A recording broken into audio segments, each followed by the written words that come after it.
आपने सुना भी होगा जीएसटी के बारे में, और जीएसटी के बारे में मैंने अच्छे से पहले समझा भी दिया है आप लोगों को।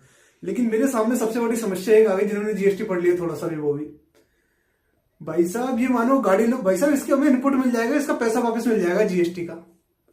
कोई भी आता है भाई साहब मैं गाड़ी ले लूं, मेरा जो जीएसटी लगेगा वो वापस मिल जाएगा 18%। भाई साहब मोबाइल ले लूं, मेरा जो जीएसटी लगेगा वो वापस मिल जाएगा 18%।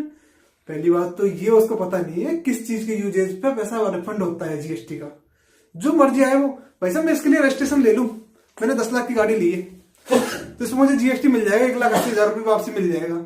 नहीं मेरे भाइयों, कैपिटलाइज्ड गुड्स है, आप अपने पर्सनल यूज के लिए ले रहे हो, इसका किसी प्रकार का पैसा, किसी प्रकार का जीएसटी रिफंड नहीं होता है। अगर आपने व्यापार के उद्देश्य से ट्रेडिंग करने के लिए लिया है तो वो पैसा आपका इनपुट में एडजस्टमेंट होता है।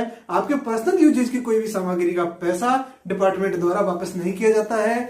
जो वापस किया जाता है इनपुट, जो एडजस्टमेंट होता है, आपने मेरे से माल खरीदा, डिस्ट्रीब्यूटर हूं मैं, होलसेलर हूं, मेरे से रिटेलर ने माल खरीदा तो रिटेलर को आईटीसी मिल सकती है। ऐसे नहीं कि अगर मान के चलो मेरे से किसी ग्राहक ने, किसी कस्टमर ने माल खरीदा, पर्सनल उपयोग के जीवन में लेना चाह रहा है वो, और वो चाहता है पैसा में वापस आ जाए, तो वो पैसा कभी वापस नहीं आता है। वो बिल्कुल गलत है। इस चीज की कोई भी अवहेलना ना करे कि मेरा पैसा जीएसटी से वापस आ जाएगा। आज मैं आपसे इतना ही कहना चाहूंगा, इस चीज को आप बिल्कुल मेरे से बार बार मत पूछिए कि ये पैसा वापस आ सकता है क्या। अगर कोई पर्सनल यूज के लिए कोई भी सामग्री खरीद रहा है जिसपे भी टैक्सेस है, वो कोई भी आपको वापस नहीं आएगा। मैं इस चीज को आज क्लियर बता देता हूं कि जीएसटी किन के लिए वापस आती है। जीएसटी का फुल फॉर्म तो आपको पता है भाई, गुड्स एंड सर्विस टैक्स। अब गुड्स एंड सर्विस टैक्स क्या है? जो टैक्सेस लगते हैं ये इनडायरेक्ट टैक्स है। ये कौन सा टैक्स है? Indirect tax.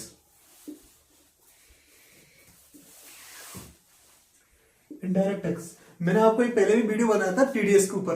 टीडीएस में क्या होता है? Direct tax. भाई 2.5 लाख से ऊपर, 3 लाख से ऊपर पैसा आपने कमाया और उस पर सरकार को टैक्स दे दो, तो वो तो सबके लिए एप्लीकेबल है। तो वो क्या हो गया? प्रत्यक्ष का प्रत्येक व्यक्ति के लिए डायरेक्ट टैक्स। डायरेक्ट है वो, उसको मतलब नहीं है आपकी तो आय इससे ऊपर गई तो टैक्स दे दो। Indirect tax. इनडायरेक्ट टैक्स क्या है मेरे भाई? इनडायरेक्ट टैक्स, अगर आपने पेन खरीदा तो पेन के ऊपर टैक्स दे दो। आपने मोबाइल खरीदा तो 18% मोबाइल के ऊपर जीएसटी दे दो। मान के चलो कि आपने कोई भी व्हीकल खरीदा, व्हीकल पे जीएसटी दे दो। आपने व्हीकल में टायर डलवाया, टायर का जीएसटी दे दो। यानी कि आप गुड्स से जो परचेज करोगे, गुड्स से जो परचेज करोगे, जो भी माल परचेज कर रहे हो आप, ये सेवा परचेज कर रहे हो, सेवा यानी कि सर्विस,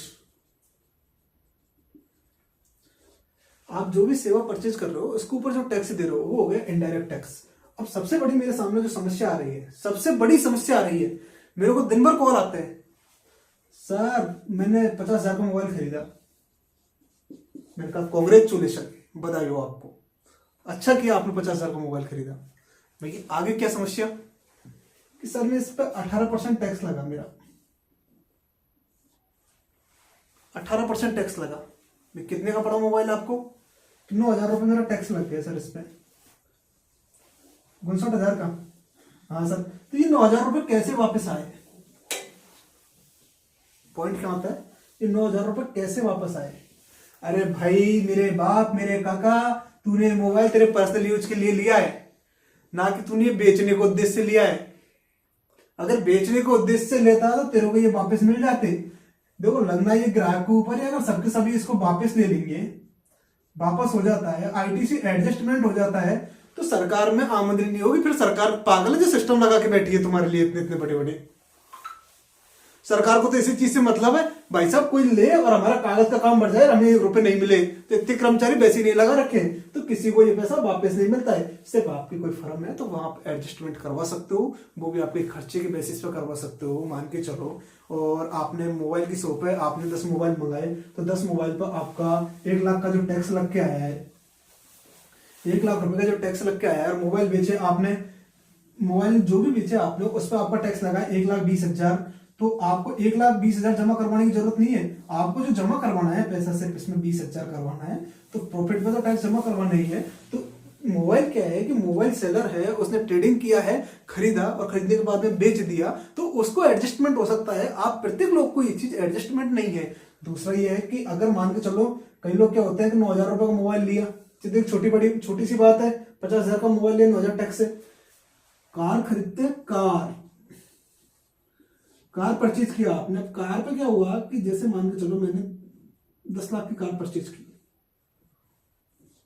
जो मेरा जो टैक्स है वो 18% टैक्स है और 1,80,000 टैक्स हो गया। मेरे मोटे को समझना, इसको समझाने का उद्देश्य रेट एफिशिएंसी नहीं है मेरा उद्देश्य। जो उद्देश्य ये है कि उसको लगा भाई साहब 1,80,000 टैक्स दिया, इसको वापस ले लो। अरे नहीं ले सकते मेरे भाई। वो इसके लिए क्या करेगा, इसके लिए तो जीएसटी नंबर नहीं लेना चाहेगा, सोचेगा यार इतनी सी चीज के लिए जीएसटी नंबर क्यों लूं, लेकिन इसके लिए तो कोशिश करेगा कि मैं जीएसटी नंबर ले लूं और मेरे 1,80,000 रुपए वापस करवा के वापस बंद करवा दूं। ये भाई बिल्कुल गलत है। ये आपको जीएसटी नंबर लेना नहीं है, क्योंकि ये आपके पर्सनल यूजेस के लिए ले रहे हो, ना कि कार खरीद के कार बेचने के लिए काम में ले रहे हो आप। आपका जो उद्देश्य है वो पर्सनल ड्राइव करके पर्सनल बाइक को घुमाने, पर्सनल भाभी जी को घुमाने के काम में ले रहे हो आप, ना कि इस काम से ले रहे हो कि मैंने कार परचेज किया और कार को कल की डेट में सेल करूंगा, मैंने शोरूम खोल लिया। शोरूम नहीं है आपका। आप सिर्फ अपने पर्सनल यूज के लिए, कोई भी चीज पर्सनल यूज के लिए आप आईटीसी से एडजस्टमेंट नहीं कर सकते हो। उसका उद्देश्य सिर्फ व्यापारिक करने में आप आईटीसी से एडजस्टमेंट कर सकते हो।